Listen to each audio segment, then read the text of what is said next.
रुक जाओ दुर्योधन। नहीं मामाश्री, आज मेरे मत आइए। ये बहुत हो गया इन पांडवों का। आज अभी और इसी क्षण इन पांडवों को और इस युद्ध को समाप्त कर दूंगा मैं। और मुझे भी कोई कारण नहीं दिखता कि मैं तुम दोनों को अभी उसी समय समाप्त न कर डालूं। कारण है मेरे पास भीम, है कारण, परंतु वो कारण मैं तुम्हें नहीं बताऊंगा, तुम्हारे ज्येष्ठ भ्राता युधिष्ठिर को बताऊंगा। क्यों धर्मराज, आप तो स्वयं धर्म के प्रतीक हैं। आपसे ऐसे अधर्म की आशा नहीं की थी मैंने। और धर्म आपने किया है मामाश्री। आपने मामाश्री शल्य को अपनी चाल में कोई छल नहीं किया, कोई अधर्म नहीं किया है मैंने।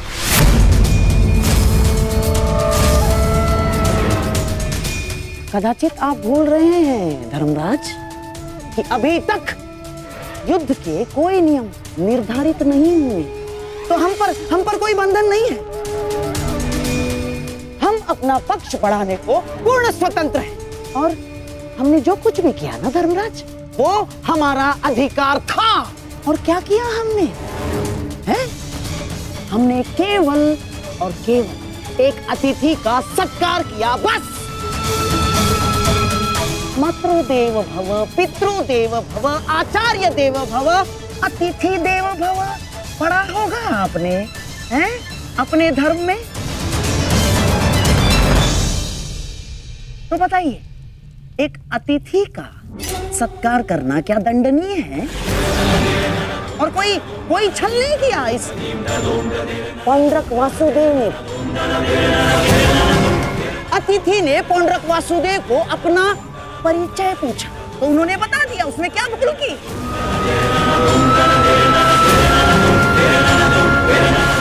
और हाँ, आपके मामाश्री शल्य पर हमने कोई दबाव नहीं डाला, ना ना ना ना ना ना, बिल्कुल दबाव नहीं डाला।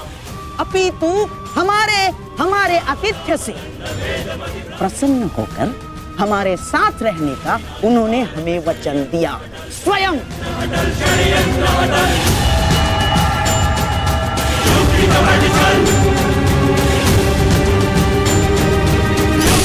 धर्मराज, मुझे खेद है कि आपको मुझे धर्म समझाना पड़ रहा है। आपको क्या आपने धर्म शब्द का उच्चारण किया गांधार राज?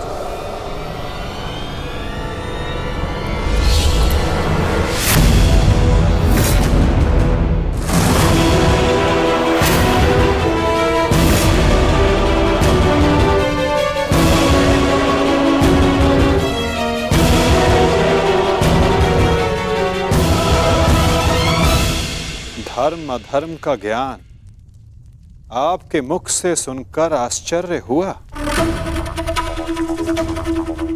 उनके मुख से जिन्होंने स्वयं कभी धर्म की सीमा का मान न रखा,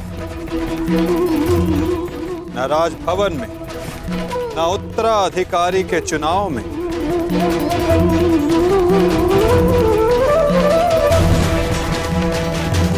न द्यूत क्रीड़ा में, न दूत के सत्कार में। और आप धर्म की बात करते हैं गांधार राज। इनसे और क्या अपेक्षा की जा सकती है माधव? आज तक अधर्म और छल के अतिरिक्त इन्होंने हमें दिया ही क्या है? अब ये मामाश्री का धर्म है, वो ही बताएंगे कि उन्होंने किस और से युद्ध करने का निर्णय लिया है। मेरा भी तो प्रश्न यही है, परंतु कुछ भी कोई भी निर्णय लेने से पूर्व एक बार तनिक सोच लीजिएगा। हाँ? इस बात का स्मरण रखिएगा कि एक राजा का अपने नियम को तोड़ना अशोभनीय, निंदनीय होता है।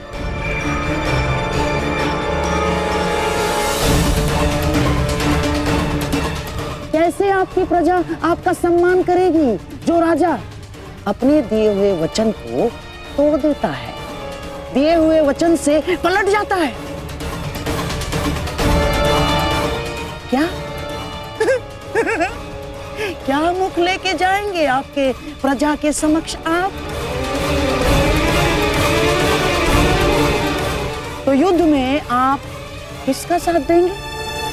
अपने भांजों का या अपने वचन का सम्मान करेंगे, मान करेंगे? पुत्र नकुल, मुझे क्षमा कर दो, परंतु मेरे पास कोई विकल्प ही नहीं है।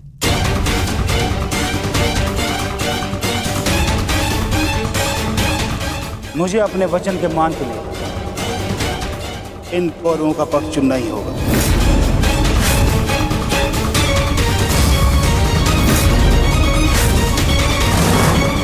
तो ठीक है मामाश्री, अब हम भी आप पर प्रहार करने के लिए सज रहेंगे।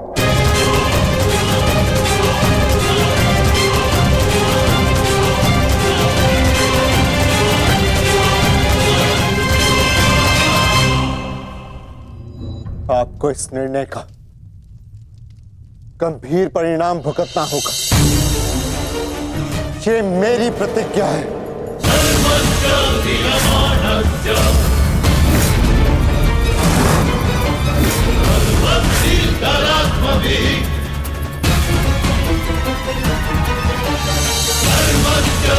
पुत्र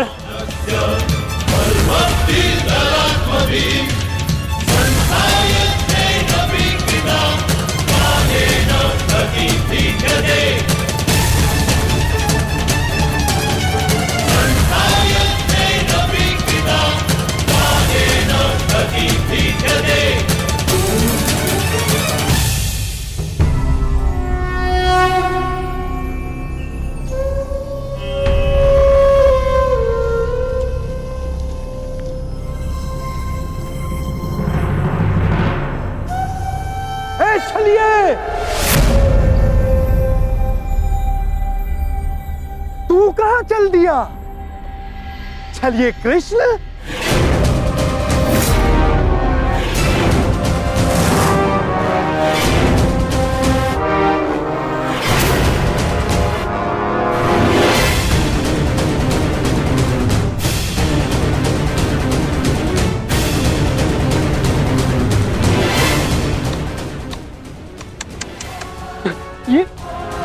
ये क्या देख रहा हूं? वो कृष्ण जिसके मुख से मुस्कान कभी जाती ही नहीं थी, आज वो इतना गंभीर मुख बनाकर बैठा है, इतना विद्रूप मुख बनाकर बैठा है। तनिक सोचो, युद्ध के पूर्व ही तुम्हारी ये दशा है, तो युद्ध के पश्चात तुम्हारी कैसी दशा होगी? अब मुझे तुम्हें देखकर क्रोध नहीं आता, दया आती है, दया।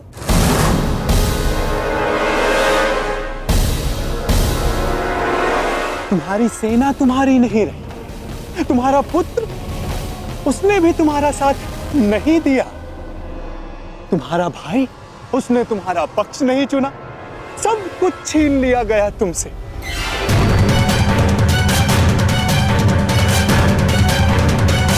अरे हाँ, मुझे तो अभी स्मरण हुआ, तुम तो बड़ा मायावी बनते हो ना, तो क्यों नहीं रोक लेते ये सब? हाँ, रोक लो, रुको।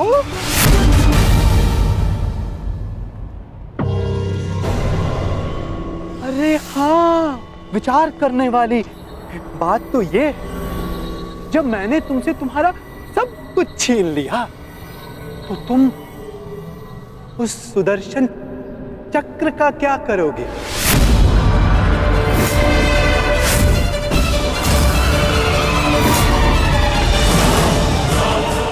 क्या करोगे तुम उस सुदर्शन चक्र का? मेरी वस्तु मुझे वापस दे दो, मुझे मेरा सुदर्शन चक्र वापस दे दे पाखंडी कृष्ण। बस पाखंडी, मत भूल तू किसके समक्ष खड़ा है। चांद, चांद बालक, चांद, ये मत भूलो, जब दो महापुरुष अति मानव वार्ता कर रहे हो तो एक साधारण बाण चलाने वाले को मौन रहना चाहिए।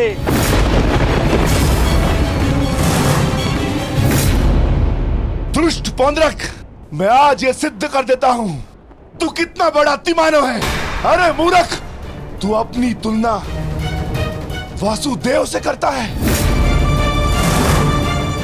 यदि साहस है तो आ और आके मुझसे युद्ध कर।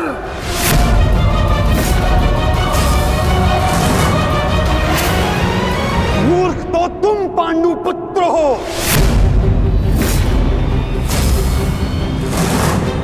जो ये कभी नहीं समझ पाए कि कोयला कौन है और हीरा कौन, स्वर्ण क्या है और ताम्र क्या है।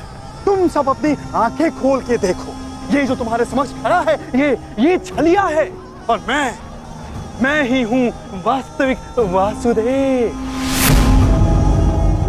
पौंद्रक वासुदेव, महाशक्तिमान, महाबलशाली। इस सृष्टि का वास्तविक रचयिता मैं ही हूं।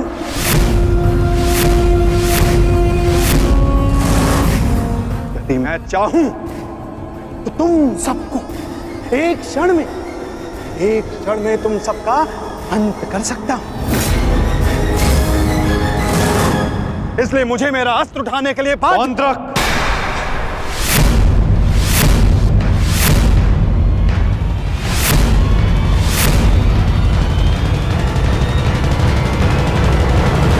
अपनी सीमा लांघने का दुस्साहस मत करो। मैं तुम्हें पहले भी चेतावनी दे चुका हूं और आज अंतिम चेतावनी देता हूं। मुझे वो करने के लिए बाध्य मत करो जिसके पश्चात तुम्हें पश्चाताप करने तक का अवसर ना मिले।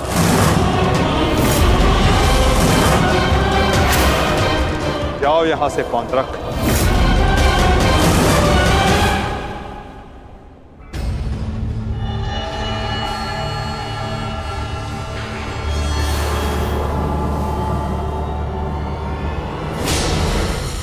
अवसर तू मुझे देगा, मुझे, वास्तविक वासुदेव को, पौंद्रक वासुदेव को।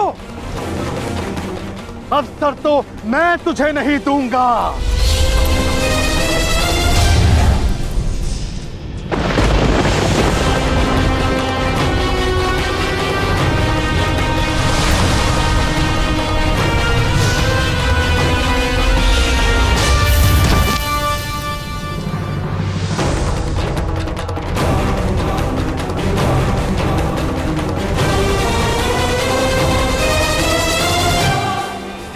दृष्टि से बाण शक्ति से जीते ये सारा रण, शांत चित धरे आत्मबल भरे जीते हर बाधा कर, छूट ना पाए लक्ष्य हो जाए सा झुका होकर, वेग है सूर्य तेज है तब चढ़ा इसके। दोबारा ऐसा दुस्साहस मत करना, अन्यथा कुछ करने के योग्य नहीं रह जाओगे पौंद्रक। मेरे पक्ष में होकर मुझे पर प्रहार करता है मूर्ख दुर्योधन। ये तुम्हारा मित्र है या शत्रु? तुम्हें पूर्ण विश्वास तो है ना कि ये हमारे ही पक्ष में है? इस सूत पुत्र मित्र को समझा दो कि मेरे और उस पाखंडी कृष्ण के मध्य आना बंद करे, अन्यथा तुम्हारे मित्र को दुष्परिणाम भुगतना होगा। मित्रगण, पौंद्रक को उचित कह रहा, तुम हमारे पक्ष में हो। पौंद्रक को वासुदेव पर प्रहार करने से क्यों रोका? क्योंकि मैं वीर दुर्जय योद्धा दुर्योधन के पक्ष में हूं। पीठ पीछे वार करने वाले को कायर कहा जाता है, वीर नहीं।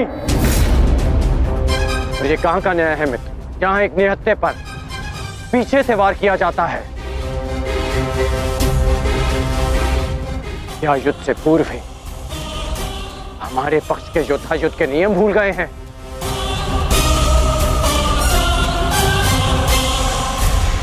तुमने ऐसा सोचा भी कैसे? तुम इस भांति सत्यदेव को वश में कर लोगे। सत्य को पहचानो मित्र, अपने नेत्र खोलो। नेत्र तो तुम्हारे बंद है मित्र। ये छलिया कोई अवतार नहीं, केवल मायावी। शांति सभा में जो कुछ भी घटित हुआ केवल इस छलिए की माया थी। माया थी वो।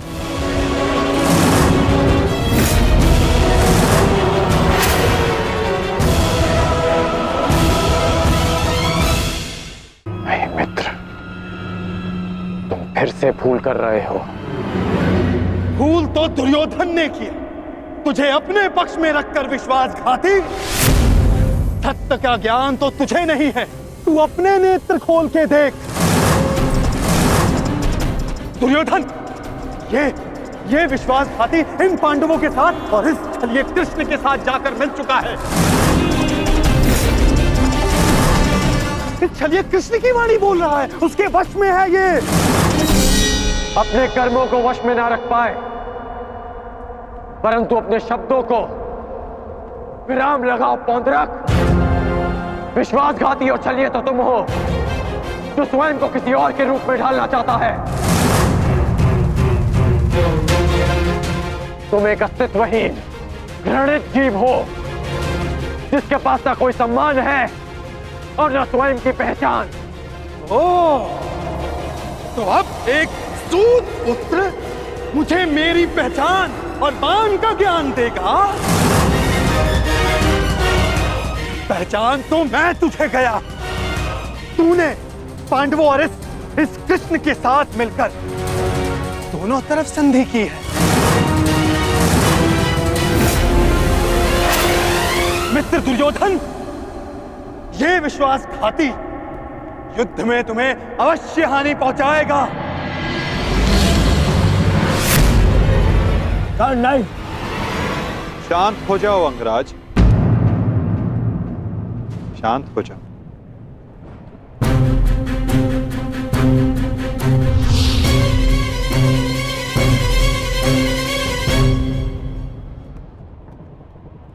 उचित ही तो कहा था पौंद्रक ने।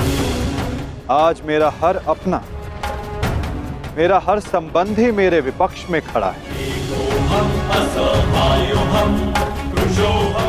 और अब तो मेरा नाम भी मेरा नहीं रहा, उसे पौंद्रक ने ले लिया। सत्य कहा तुमने पौंद्रक, तुम्हें वो अवश्य मिलना चाहिए जिसके तुम अधिकारी हो।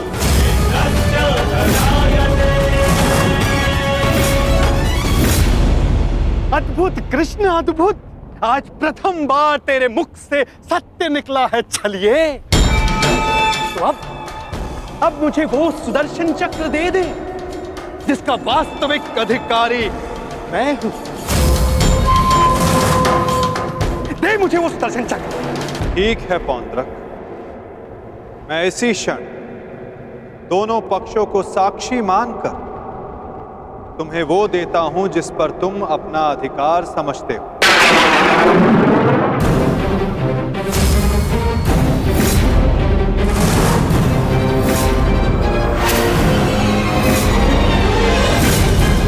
जो निश्चित रूप से तुम्हें वासुदेव में परिवर्तित कर देगा।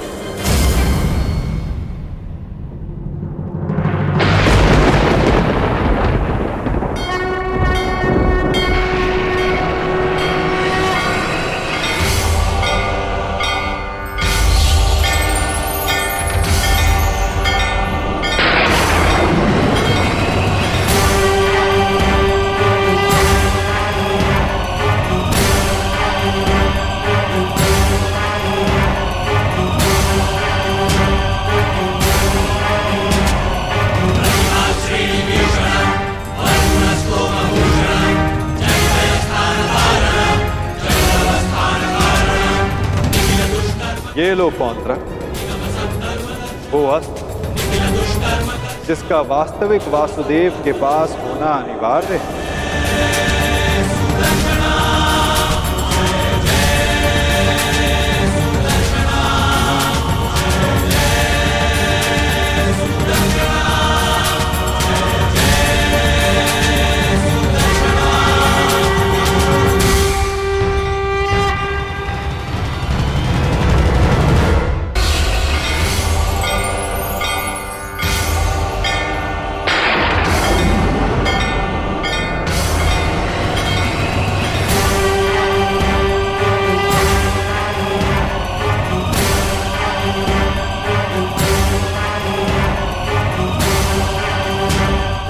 ये लो पौंड्रक, वो अस्त्र जिसका वास्तविक वासुदेव के पास होना अनिवार्य है।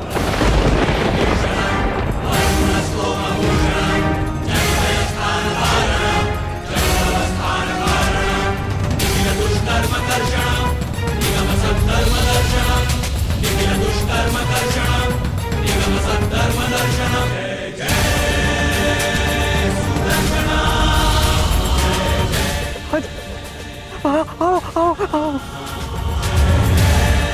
शीघ्र आओ।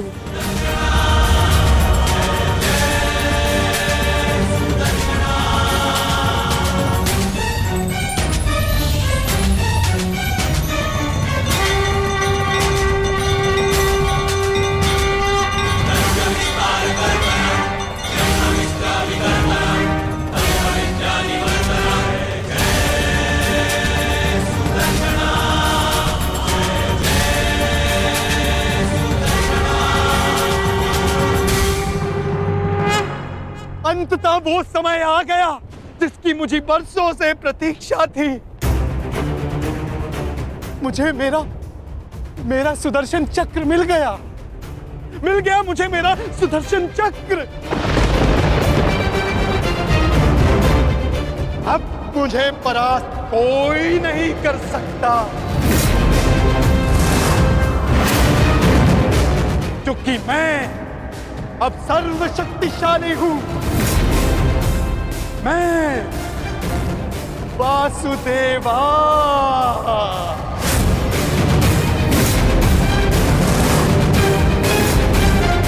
सुदर्शन चक्रधारी पौंड्रक वासुदेव।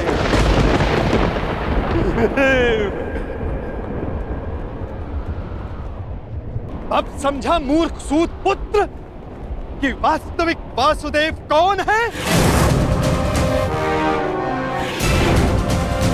तेरे इस छलिए कृष्ण ने भी स्वयं यहां स्वीकारा कि वास्तविक वासुदेव कौन है। यदि अब तूने मुझ पर कोई प्रहार करने का दुस्साहस किया तो अब तू भली भांति जानता है कि मुझसे बुरा और कोई नहीं होगा। क्षण भर में वध कर दूंगा तेरा।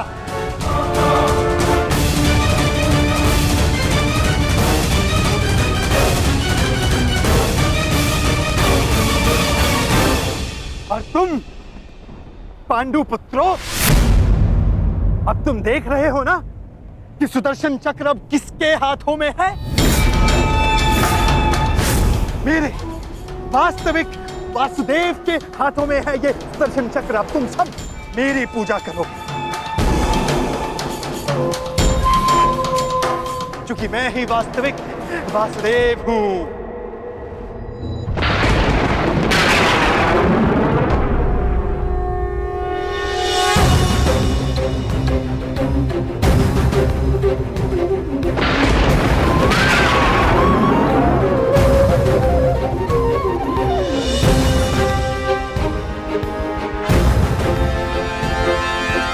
चक्र का भार क्यों बढ़ता जा रहा है?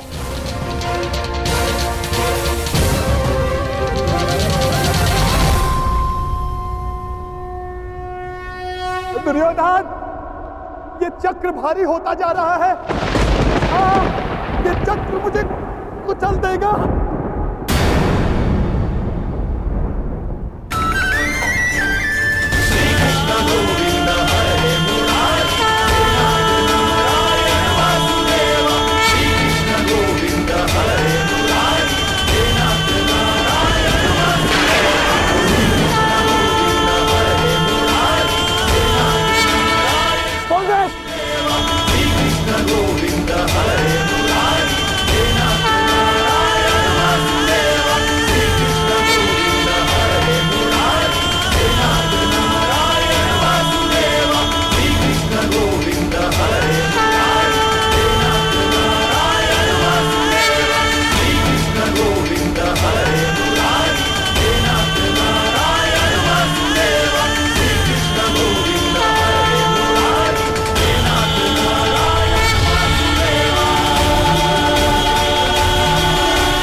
ये क्या किया आपने?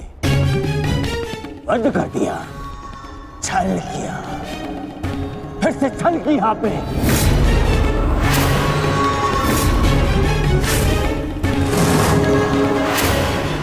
ये उचित नहीं किया आपने वासुदेव, नहीं किया उचित। शांत दुर्योधन।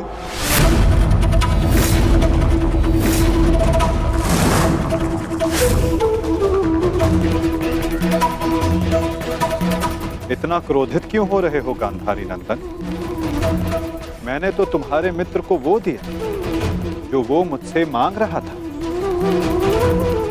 अब वो उसका भार नहीं सह पाया, ये मेरा दोष नहीं। औंद्रक ने अपनी मृत्यु का आवाहन स्वयं किया था दुर्योधन, और इसके लिए तुम्हें आक्रोश में आने की कोई आवश्यकता नहीं। क्रोध नहीं आएगा, क्रोध आना आवश्यक है।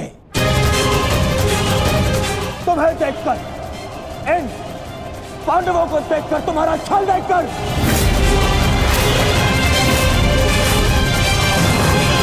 कैसा छल दुर्योधन? तुम्हारा मित्र पौंद्रक मेरा वेश धारण करता रहा, वो मेरी शक्ति, मुझे मिले सम्मान से आकर्षित हुआ। वो मेरे जैसा बनना चाहता था, परंतु वो ये नहीं समझ पाया कि शक्ति और सम्मान किसी का वेश धारण करने से, किसी का रूप धारण करने से नहीं मिलती। शक्ति और सम्मान मिलता है परिश्रम से, कर्मों से। यदि लौह को सुनहरे रंग से पोत दिया जाए तो उससे आभूषण नहीं बनते दुर्योधन। स्वर्ण बनने के लिए कड़ी अग्नि परीक्षा देनी होती है, कसौटी पर खरा उतरना पड़ता है दुर्योधन। और तुम्हारा मित्र सुदर्शन चक्र की कसौटी पर खरा नहीं उतर पाया और अंततः उसने अपना नाश कर लिया। तुम्हारी हानि पर मुझे खेद है दुर्योधन, परंतु पौंद्रक के अंत पर नहीं, क्योंकि उसके कर्मों का फल ही यही है।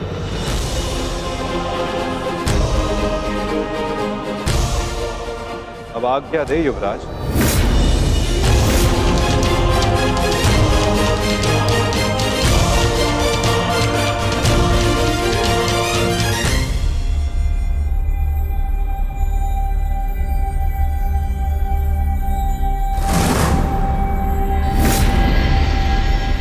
कल युद्ध के नियम निर्धारित किए जाएंगे गांधार राज। जब युद्ध क्रीड़ा में नियम निर्धारित किए जा रहे थे तब वहां मैं उपस्थित नहीं था, परंतु इस बार उत्सुक हूं ये जानने के लिए कि इस युद्ध में अपनी विजय के लिए आप क्या नियम बनाएंगे गांधार राज।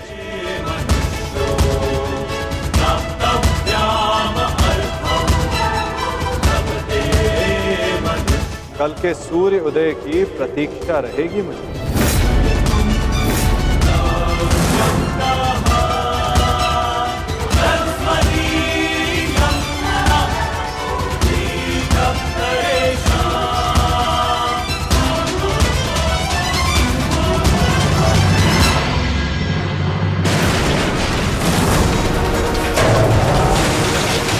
क्या हो गया? ये क्या कर रहे हो तुम? हाँ, देखो देखो दुर्योधन, देखो। नहीं दुर्योधन। मैं उस वासुदेव को नहीं छोड़ूंगा।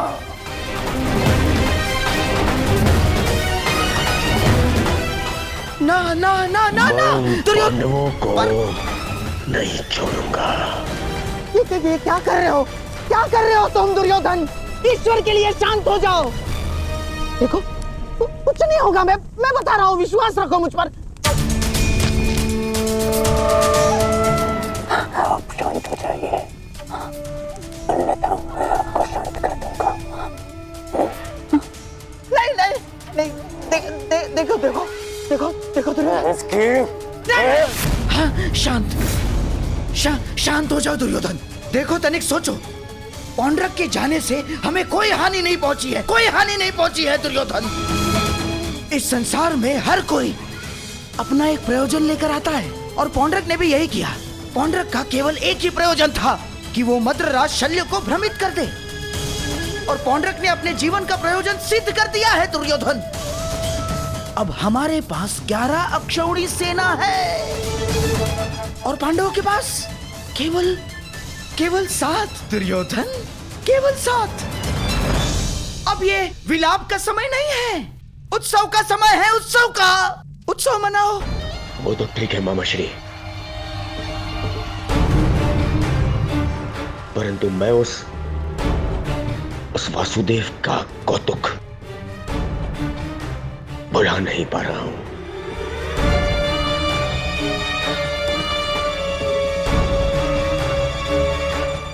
हाँ हाँ, देखो सब ठीक हो जाएगा दुर्योधन। हाँ? तुम बैठो बैठो बैठो।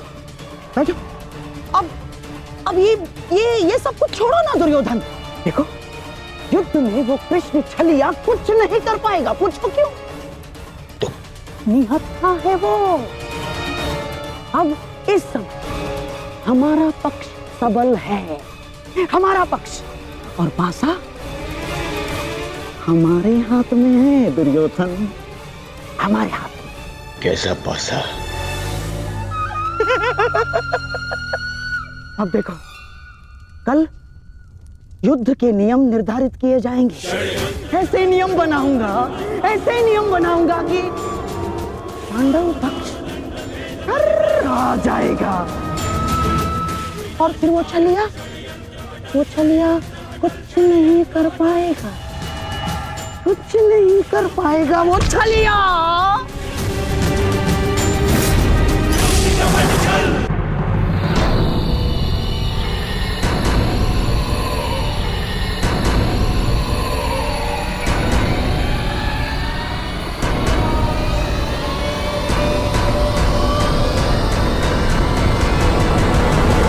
तो सभा में उपस्थित सभी महायोद्धाओं को शकुनी का प्रणिपात स्वीकार हो। जैसे कि हम सब जानते हैं कि हम सभी एक महायुद्ध में भाग लेने जा रहे हैं, परंतु बड़े खेद के साथ एक बात सूचित करना चाहूंगा इस सभा में। जैसे कि हम अर्थात कौरवों पर हमेशा से सदा से लांछन लगते आ रहे हैं, आरोप लगते आ रहे हैं कि हम छल करते हैं, हम कुचक्र करते हैं, हम षड्यंत्र रचते हैं, है ना वासुदेव? चाहे वो युद्ध हो या द्यूत। इसीलिए आपके मन से वो भ्रम निकालने के लिए इस खुली सभा का आवाहन किया गया है। तो वासुदेव, क्या आपकी अनुमति है? एक चतुर गुरु जब गुरुकुल से कुछ समय के लिए बाहर जाए तो वो आश्रम के सबसे योग्य शिष्य को उसका उत्तरदायित्व कभी नहीं देता। वो आश्रम के सबसे नटखट शिष्य को ही इसका उत्तरदायित्व सौंपता है। क्योंकि जब बिलाव को माखन की रखवाली के लिए स्वयं बिठा दिया जाए तो किसका साहस कि वो माखन चुरा सके। अर्थात आपको भी अनुमति अवश्य है गांधार राज।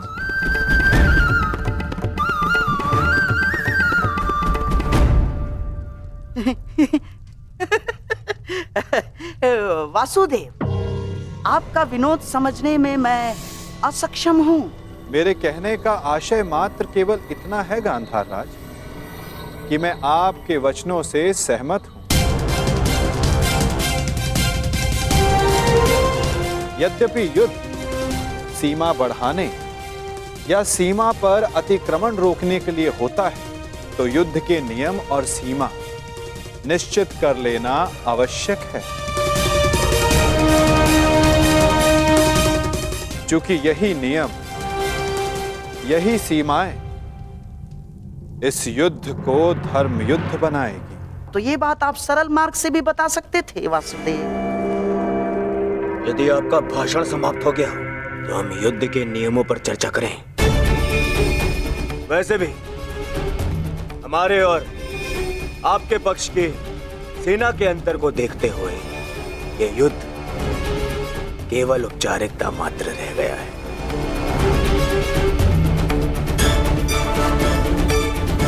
नियम बने या ना बने,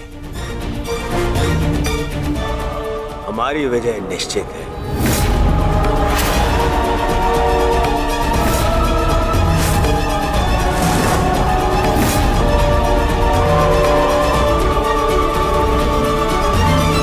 या ना बने, हमारी विजय निश्चित है।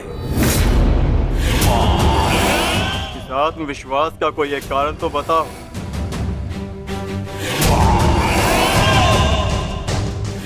था दुर्योधन? एक नहीं, दो नहीं, तीन कारण बताता हूं, जो समझ आए चुन लेना।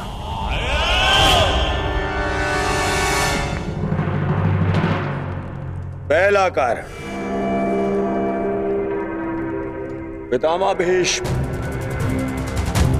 जिन्हें इच्छा मृत्यु का वरदान है।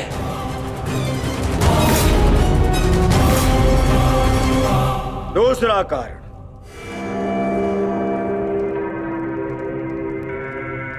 आचार्य द्रोण जिन्होंने तुम पांडवों को शस्त्र संधान की शिक्षा दी।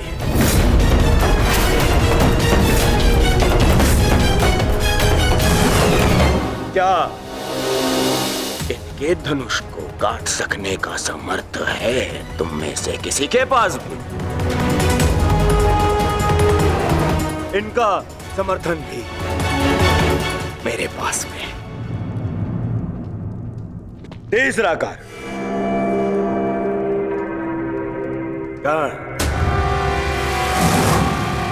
ब्रह्मास्त्र, ब्रह्मांडास्त्र और ब्रह्मशिरास्त्र जैसे अस्त्रों से सज्जित है मेरा मित्र कर्ण, जिसका बाण तुम्हें विजय प्राप्त करने नहीं देगा और जिसका कवच मुझे पराजित नहीं होने देगा।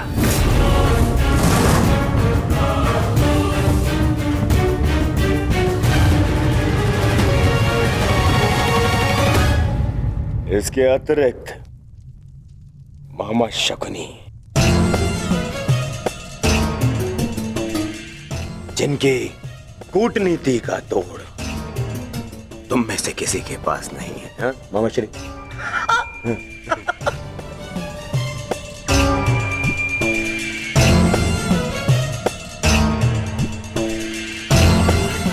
मद्रराज शैल्य, नारायणी सेना, अब अरे ये तो 3 से अधिक कारण हो गए, है ना अर्जुन? जिसके पास इतने सारे कारण हो उसे कौन पराजित कर सकता है?